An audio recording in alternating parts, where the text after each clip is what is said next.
This is the Smallmouth Crush Podcast.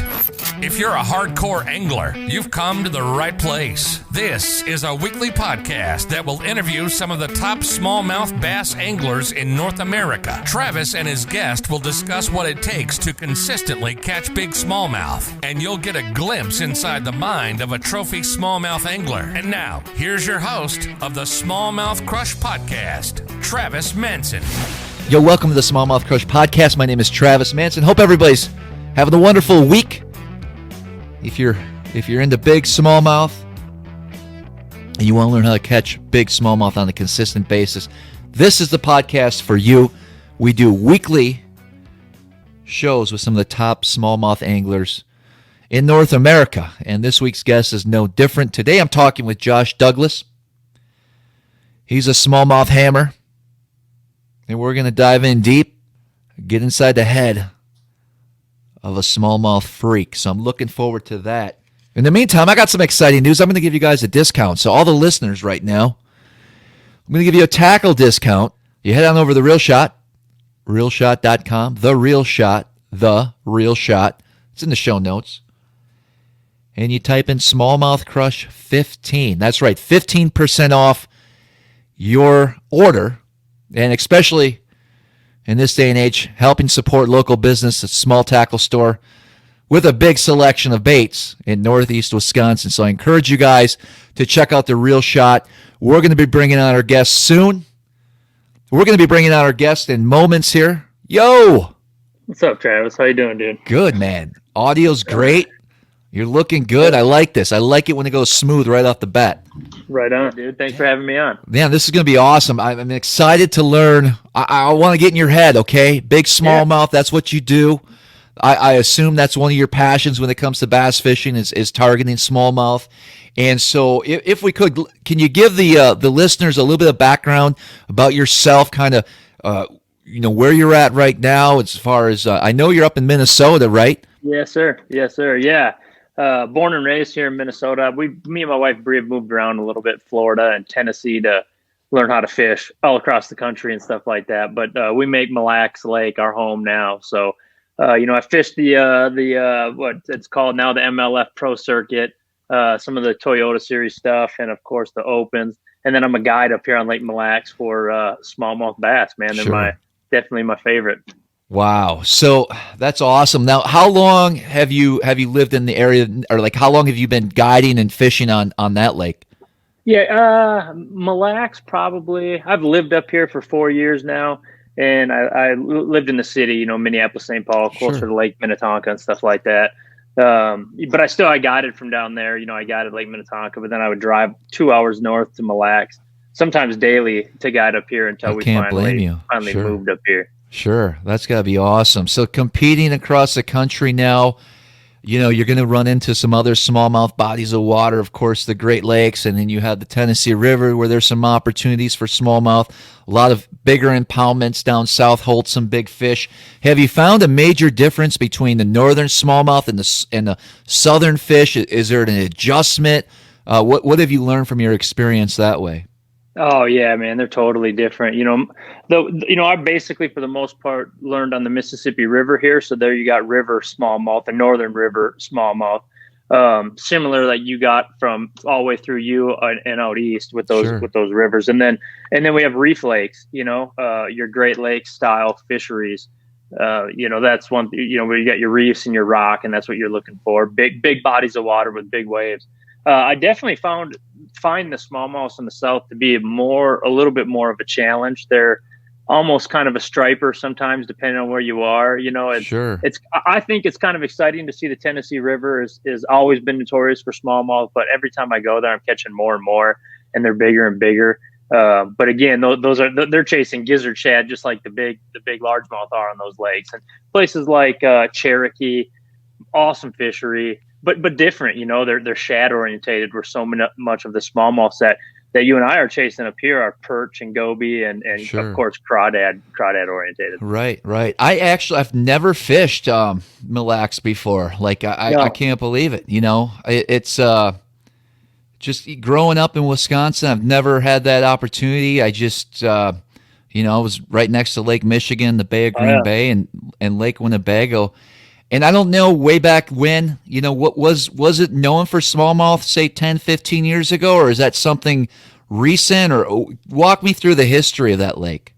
Well, as you know, I mean, it obviously couldn't be too recent because a 5-pound smallie can be a 20-year-old fish, so Sure. they've been there for as long as I know. But Mille Lacs was always a walleye fishery. That's what everybody knew it as.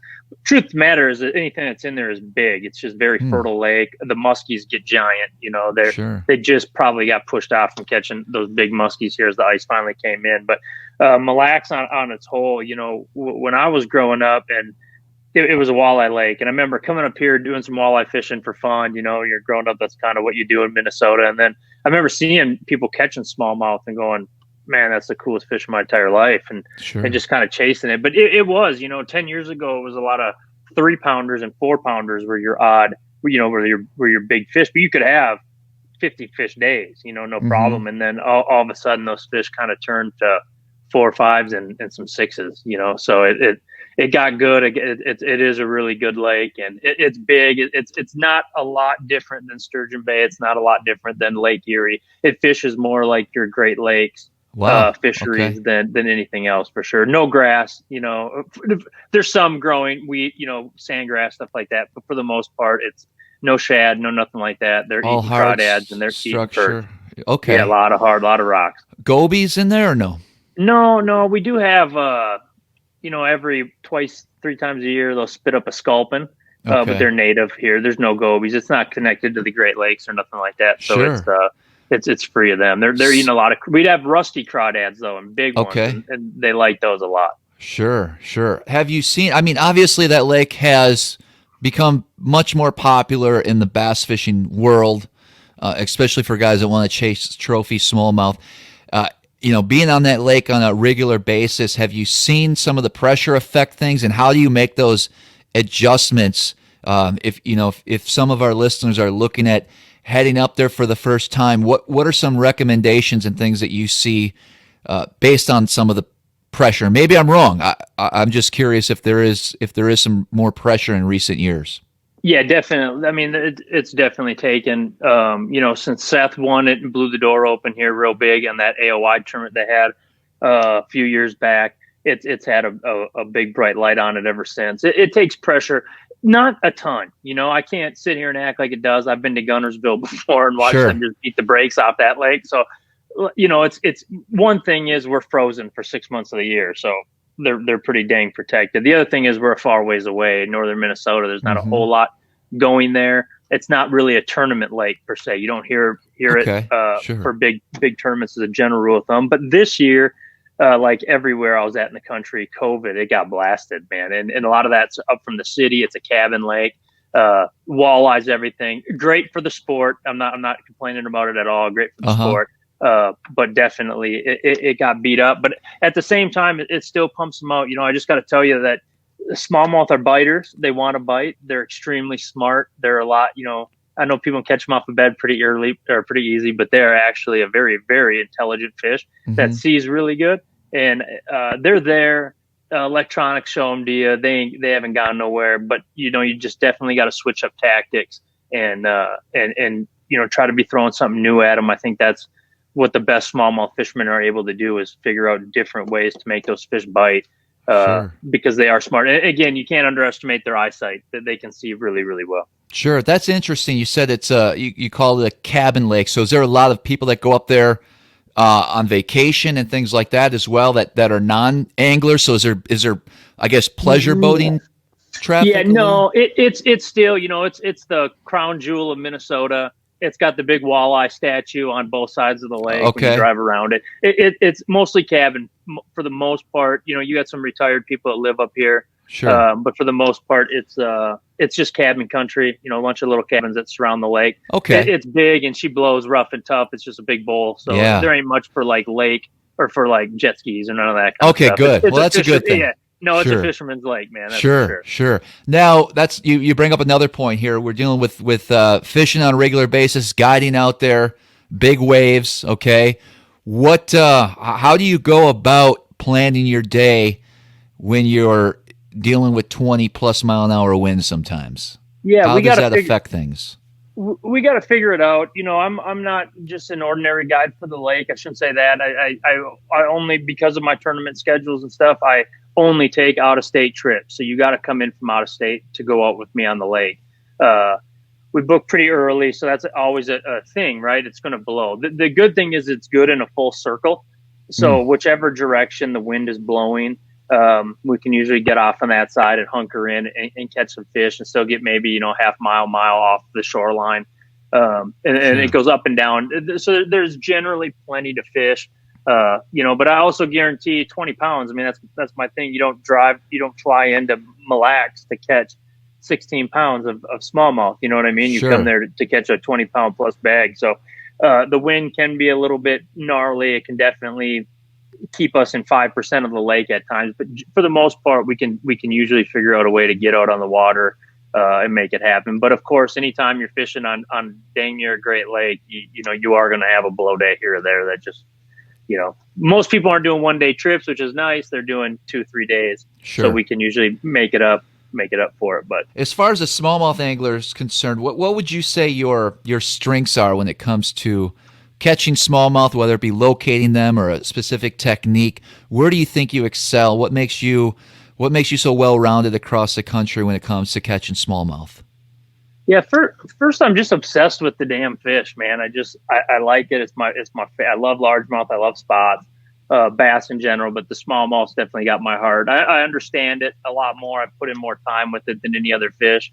But generally, it's seeking out smallmouth structures, areas that are fishy, areas that are theirs, that they're going to hang on.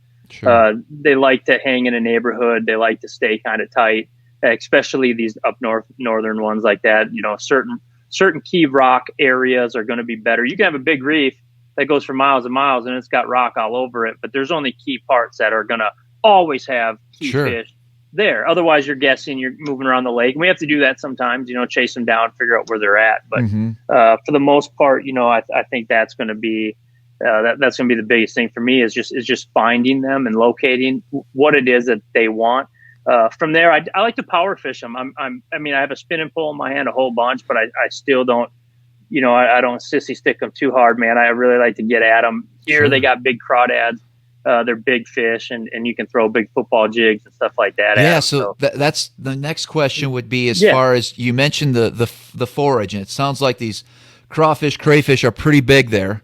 Yeah. How are you? And you were power fishing, so I'm assuming you're going to finesse a little bit here and there, and there's smaller baits, of course, and we'll get into that. But if you want a true big old smallmouth that's munching on huge crawdads and crayfish, what are you throwing at them?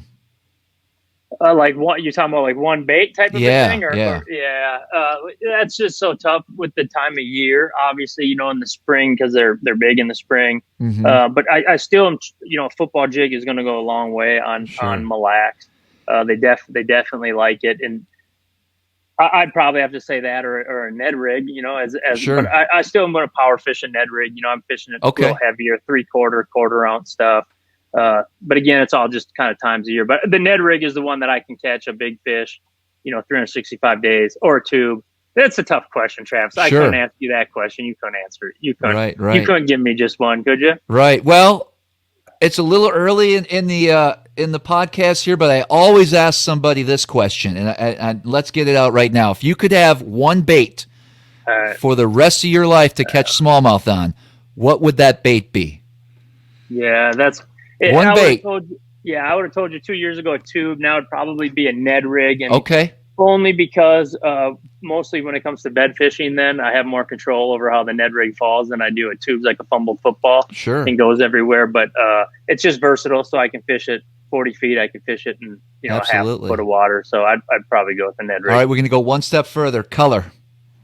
Oh yeah, if I only get one green pumpkin. Okay, there you go. That's actually one of the so far that's been a very popular choice among anglers as far as their number one bait, and it's amazing how far that Ned rig has come and been part of, most hardcore smallmouth guys nowadays will have one tied on wherever they go across the country when it comes to smallmouth fishing. It's that effective.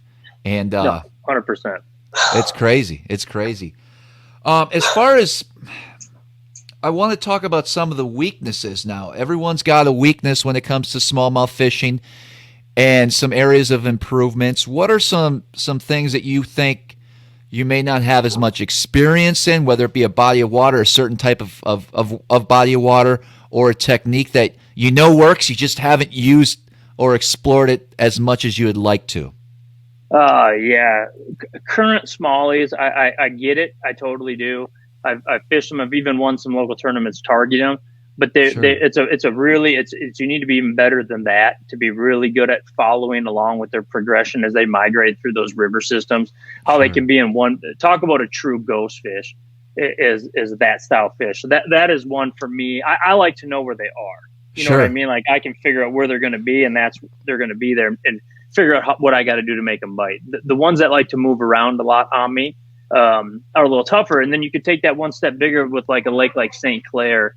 I love St. Clair. I tend to do well all the time, but I just lean on the fact that I'm good at catching smallmouth. I don't never really know where I'm going to catch them half the time. They're just, Sure. it's a bowl, it's random, and Right. they move around a lot. So definitely smallies that are moving around on me a lot are what I'm working on constantly. Sure. Getting better No, at. I can agree with you on that. I mean, obviously, sections of the Detroit River, the St. Clair River, even the St. Lawrence River. All You of know, them, as yeah. far as It's that just one of current and moving around, and even a lake fish, you know, is challenging enough. Now you have current to deal with, and it's not always as effective to present those baits to these fish when you're dealing with all that jazz. I mean, the first time I went on St. Clair, I decided check out the Detroit River, and that was eye-opening for me right there. I'm Yeah. sure we've all been there. Oh yeah. If you're not used to it, it takes some time to figure those fish out and get better at it. As far as, I guess, what is your favorite technique that you find yourself utilizing the most when it comes to smallmouth fishing? I like any way to catch them, but if I had to, it's either going to be, polar opposites actually. Either using my electronics and dropping right on them, Okay. playing with those fish. Sure. Or at the same time, the opposite, still the same, but I'm using my eyes, and that's shallow ones. And I'm not talking like bed ones, like ones that are roamers, Sure. hair jig, spy bait, those types of things. That's something that I've just spent a lot of time doing. It's like it's a second nature when you get real good at knowing where those baits are in the water column and what the fish are doing and reacting to them. So definitely anything that I can. It's a fish that will play with you, man. They have a bad attitude. Sure. I've seen it all too many times. And again, I'm taking beds completely out of this scenario. Yep. I'm just talking like I've chased them down for a mile before, Sure. flicking baits at them on 100 on my trolling motor until they peeled off, and then send that thing as far as I can, and it bites it, and it just thought it won whatever game Sure. it was that we were playing. It thought it won, and I happened to, and so anything that I'm playing with them, whether Yep. I'm looking at them in my graph or I'm looking at them in my eyes, that's my favorite because Sure. they're gamers. It's for sure. definitely addicting. So let's talk about the deep fish, the graphing. When you're searching for areas that hold smallmouth, I assume you're putting a lot of time behind your electronics. Are you fairly comfortable with your electronics? And what brands are you running right now to allow you to find those fish? Yeah, no, I'm Lowrance. I've ran Lowrance my whole life.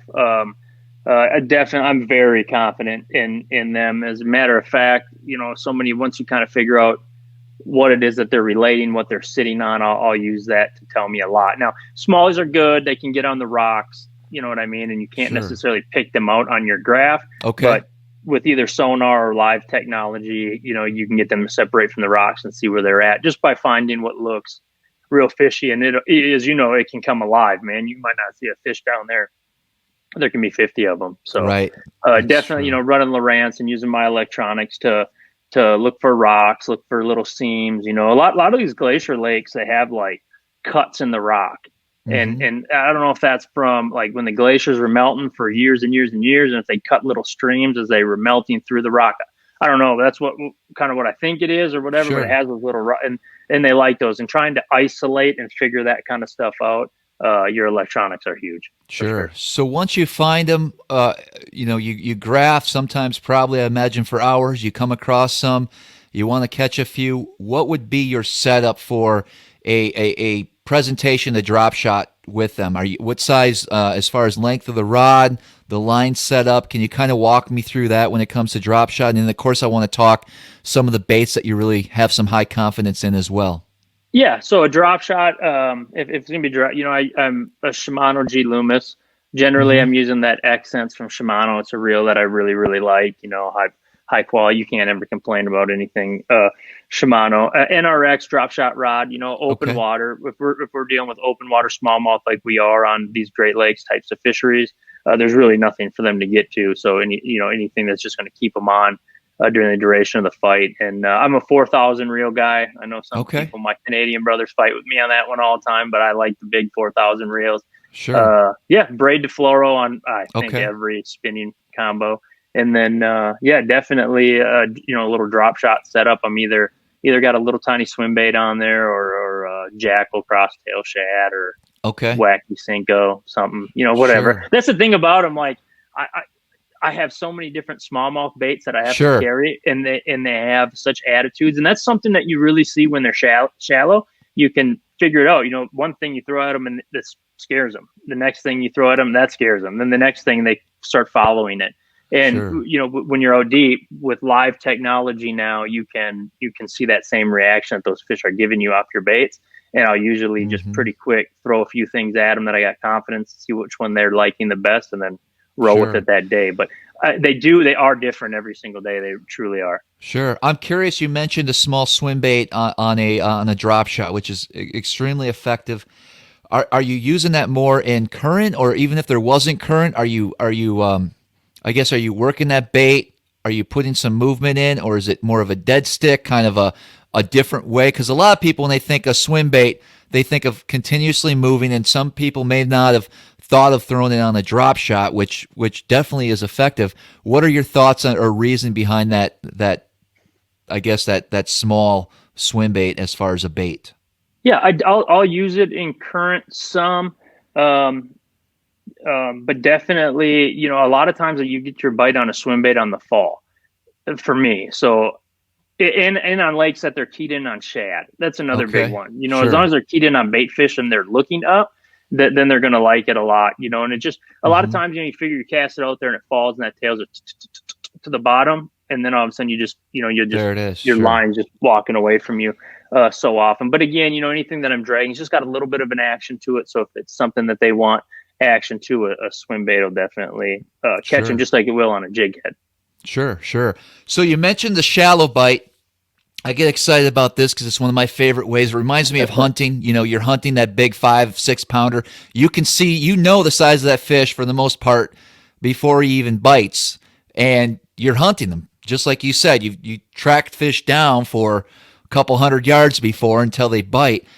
I guess that technique, obviously conditions have to be fairly, high sun, maybe dead calm for the most part, clear water. Yeah, be able to see. When you find that scenario, what are you looking for those fish to come shallow? What's an ideal situation that you can say, hey, there's probably some fish up shallow, I need to go looking? And then what are you exactly looking for? Yeah, for them, a lot of the times I'm just looking for them. They like to pack up a lot of times in the spring. They're a schooling fish by nature. So a lot of times they're up there and they're together. Now, if it's early in the spring and maybe, those females are the ones that, I don't think too many people are catching females off of beds. They're catching mostly males off of beds. Sure. And females are just roaming around those flats and those little wolf packs that we see, and freak us out real quick and they're gone. Yep. The thing is, they're so tough to catch unless you just remember where they are. So a lot of times, it's trolling mode around 100 and I'm just looking. And, whether I'm looking for beds and all of a sudden I'm like, oh my, there they are. Maybe it's just a depression. It can be 2 feet, and then dumps into 3 feet. Those zebra mussels blow in there and all of a sudden there's a wolf pack of big females that are sitting there. But generally looking with my eyes, they'll want to hang on something, but I can find them on sand too.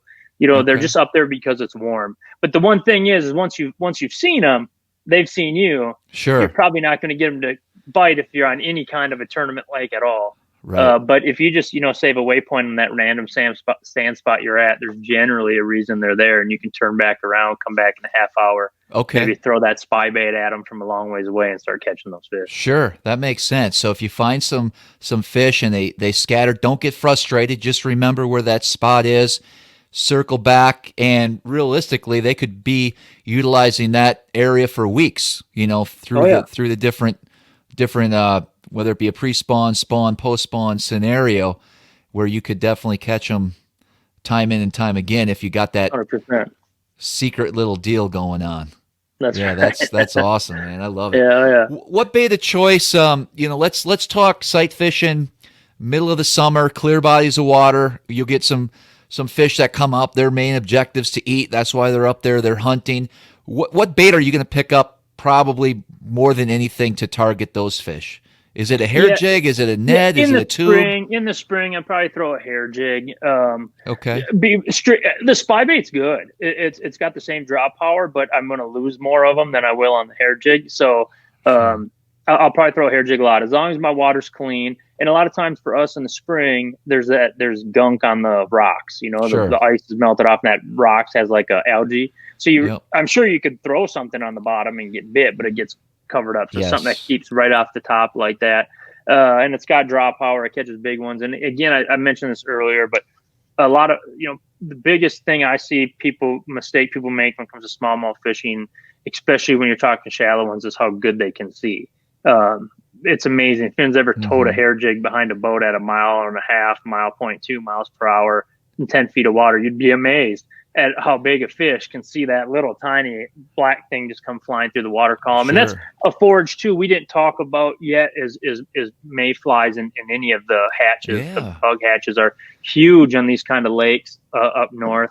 And those big fish, it seems to be bigger fish that do that, because I just think they know they don't need to eat crawdads right now, that they can have a free meal if they just look up and they're keyed up. And I've caught them from Mille Lacs to St. Clair, where it looks like they're just regurgitating them as they fall out of their mouth. They're just pigging out on them. But some of the biggest ones in the lake, for sure. See, and for us, our mayfly hatch most of the time is post-spawn. Sure. I'll still catch them on a hair jig pre-spawn, but that I think is more just a relation of cold water. It seems like that's when metal and hair and stuff like that starts to shine again a little bit. That I guess, at that point. But speaking of top water, as you get later in the year, is that a bite on your home body of water that comes into play, or is that more specific to other lakes around the country, or is that something you'll put in your arsenal? Yeah. Mille Lacs is weird. I prefer to throw top water on other lakes that have shad in them, Champlain. Oneida, any of those lakes that have that kind of stuff going on. But we are starting to grow some grass in the corners of the lakes. Okay. Where the sand has pushed in over all the years and stuff like that. Starting to get a little milfoil, definitely some eelgrass, stuff like that. And so we're getting a lot more perch back in the lake, little perch. And again, with the mayflies, if they're looking up, they're going to smoke a top water. Sure. If the water temp's right and everything, and they're in the mood for that, they are definitely going to. But then again, as the fall starts to come into play, they're going to bite it good. But it's this lake will call me a liar. I'll go up for 2 days, smash them on top water, call my best buddy, hey man, this is going to be it. Get a film crew out there, and we won't get a single bite on a top water. So they're just kind of goofy, but definitely, you can't be a smallmouth fisherman, not be a top water fisherman. Right. Now, getting back to the spy bait, we touched a little bit on that. Sounds like it's a bait you have pretty high confidence in. What brand are you throwing for the most part? Any particular colors you like to look for when you're throwing that? And then can you walk me through your rod setup? Because I know there's a lot of people that are listening that would probably love to try throwing them, but it's an intimidating bait because it's something that's very unusual that maybe some people don't have a lot of experience using. So can you walk me through that? Yeah, definitely. The first thing I'd say is when it comes to the spy bait, it has a ton of draw power to it. It'll catch, tiny little perch this big. You'll catch 8 of them in a row. You'll get frustrated. Your next bite will be a 6-pound smallmouth. They're just like that. I don't know if little bait chases it and then they come to. But my first thing would be to fish it shallow. I like to fish it deep, actually, but start shallow because you get to see how what the bait does, first of all, and then how you can control where it's at in the water column, and most importantly, how the fish react to it. You know, they like to come up from behind it, and they'll even bill it a little bit and stuff like that. Try to figure out if that's something to eat. For me, I use a G Loomis NRX rod. It's a 901. It's the same one I use to throw a marabou hair jig. Okay. It's 7.6. It's a light. You know, it's really flimsy, and the key to that is I can cast far. And once they bite it, they're not coming off of it. It's just a noodle, you know, and I can usually land that fish, take my time and get them in. But, I used to throw straights when I was fishing it. If I'm fishing shallow, I just braid the fluorocarbon for sure. Okay. If I'm out deep, I might use straight 6. But I really don't like to. It'll help the bait get down there. I think it's better when you first start deep is to start that, but it's a lot to manage. Anybody who fish a straight 6-pound test knows it just breaks for rant. You know, you use cast, and it's just a lot to manage when you're fighting fish around the boat. And I just don't like to lose them at all. So generally I'm still using, you know, maybe 8-pound braid and 8-pound fluorocarbon. Well, that's good to know. I'll use an FG knot and do like a 25 foot leader or something like that. So my bait's still getting way down there. Sure. So it's okay to throw it on braid to a leader. That's perfectly fine. You know, I've always wondered what everyone. I experiment with both, and I don't care. Even the best fluorocarbon out there, it'll still have a memory. It seems at times when you're chucking it, and you don't get as far as a cast, it seems, as you would with braids. So no way. Yeah, I do like to do that as well. One thing I'll say about the line, when it comes with when I'm swimming, you know, if that fish is suspended or looking up, I'm expecting that my line is probably coming by them at some point. I don't use chartreuse line. It's only I do with everything else I do. But if I'm throwing a spy bait out deep or throwing a hair jig around, I try to use as natural of a color as I can of my braided line, because I know they're probably going to see it. You know, like those ones I'm talking about that are shallow. They're in a school. I'm trying to cast way past it and I don't want that bright line coming through them first. I try to keep it as natural of a braided color as I can. And then the softer the rod, they're not going to come off. You know, the soft rod with braid, you're going to probably hook them even better. So what's your personal best smallmouth?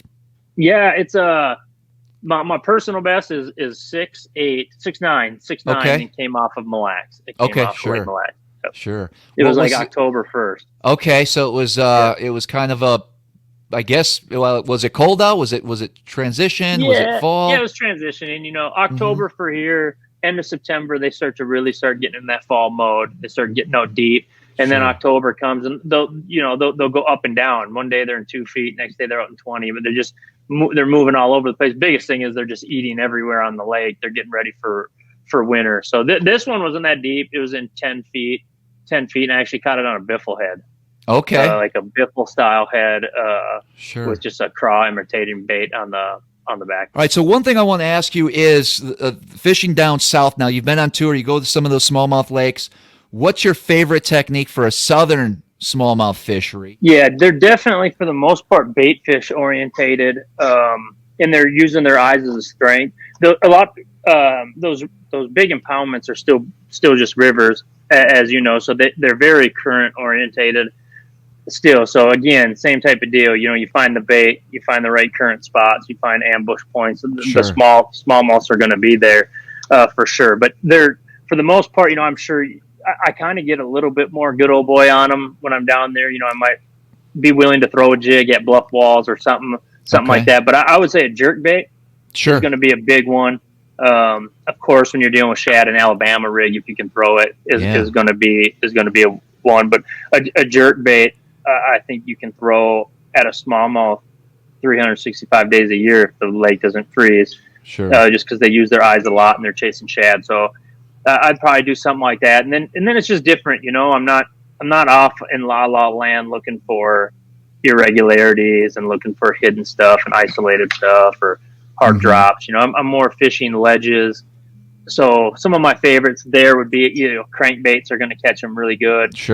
Swim baits, but I might go bigger again. You know, that fish isn't, you know, a northern smallmouth eats, 100 little minnows a day to get to 5 pounds. A largemouth eats 2 bluegills a day to get to 5 pounds. You know, where down south, I I truly believe those fish for the most part are chasing around a lot, willing to take down a lot bigger shad. So, I might be to a 4.8, something like that, Kitech. Okay. I was going to ask swim bait of choice. What do you see yourself using more than anything when it comes to that I've technique? gone as big as like a Rising Sun, like a big, bigger swim baits. Mm-hmm. I did real well a couple years ago in an FLW event on Kentucky Lake. I caught all largemouths, but I ended up only leaning on one spot. But I thought I was going to weigh all smallmouth. Really? And I was actually yo-yoing like a big paddle tail. It was actually I think it's 5 1/4. It's a Biospawn Exo Swim, but it was like 5 1/4 on like a 1 ounce jig head for a fast. And then I threw a spoon, and they'll eat the spoon. They like stuff. Hammered spoons are really fun in the fall and stuff like that for blade baits, for those smallies. But again, man, I don't understand them nearly like I understand our up north smallmouth bass. Sure. I always will try to go find them. I know at Lake Cherokee, I took a top 30 there. They were spawning, and they like the Ned rig as much as they like it on Mille Lacs and everywhere I go.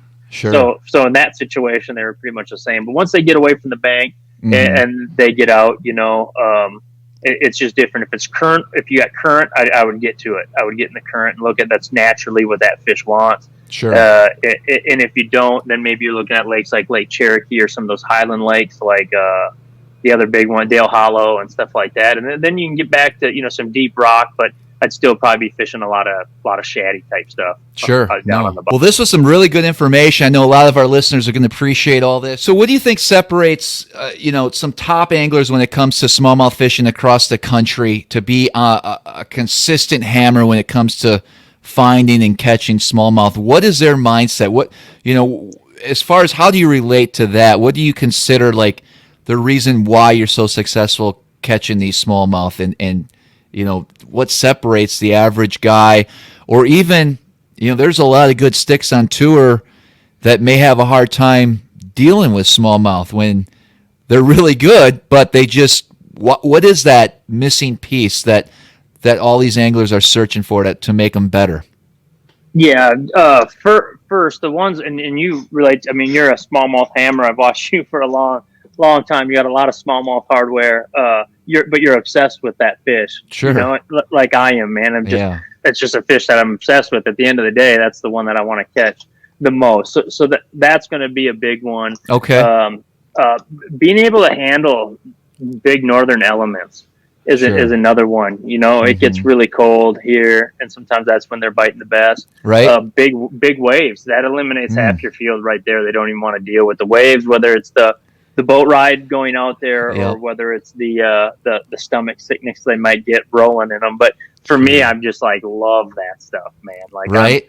I'm the dude that looks at like them catching Alaskan king crabs on TV and say, if it wasn't me locked with like just dudes for 30 days, then right. I would do it. If it wasn't that, you know what I mean? That's what I keep me. But the big wave, watching them do that is like, I'm like at all with it. I love the elements.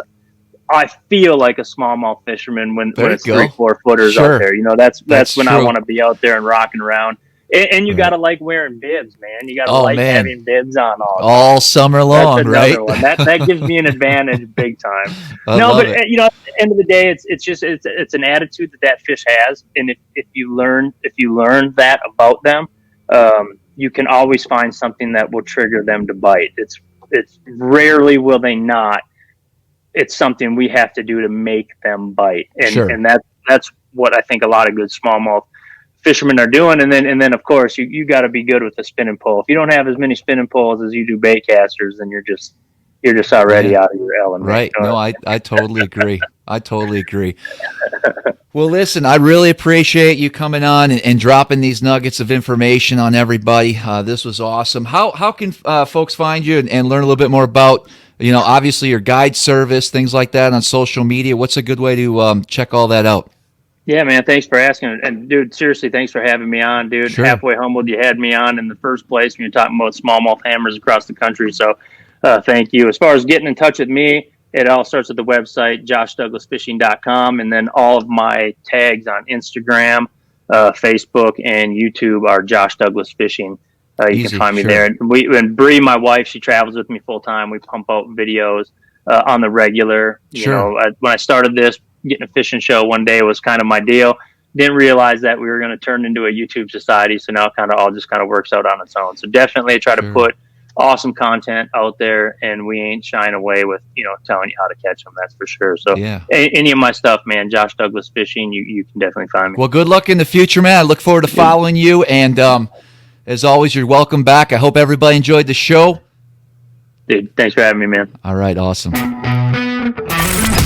Thanks so much for listening today. Make sure that you're subscribed to the show and follow us on Instagram at Smallmouth Crush. Also, the YouTube channel, Smallmouth Crush. And if you feel so inclined, please leave us a 5-star rating and comment with a review below. And as always, until next time, we'll see you on the water.